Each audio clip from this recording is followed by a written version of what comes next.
Good evening friends, আশা করছি সবাই ভালো আছেন।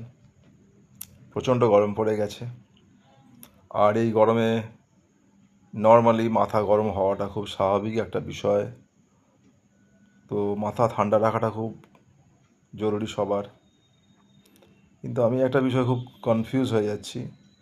কনফিউজটা এরকমভাবে হচ্ছে যে কনফিউশন তৈরি হয়েছে, সেটা হচ্ছে কি অ্যাকচুয়ালি মানুষের সাথে কীভাবে ব্যবহার করা উচিত বুঝতে পারছি না।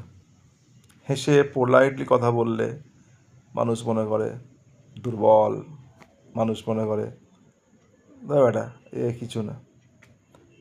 আবার যদি খুব রুডভাবে কথা বলেন তখন বলবে বাজে, অসভ্য, সভ্যতা জানে না, ভদ্রতা জানে না। তো অ্যাকচুয়ালি কীভাবে ব্যবহার করা উচিত, কী ধরনের ব্যবহার করা উচিত, এটা একটা কনফিউশন চলছিল। তারপর আমাকে এক বন্ধু এর একটা সলিউশন বলল যে ভাই তুই একটা কাজ কর, যখন কারোর সাথে কথা বলবি 10 মিনিট বা 5 মিনিট তাকে বলতে দে, দেখ সে কী ধরনের অ্যাটিচিউড তোর কাছ থেকে আশা করছে।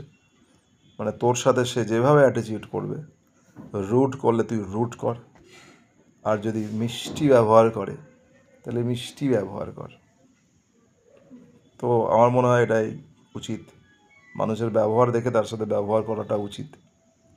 ওকে, বাই বাই।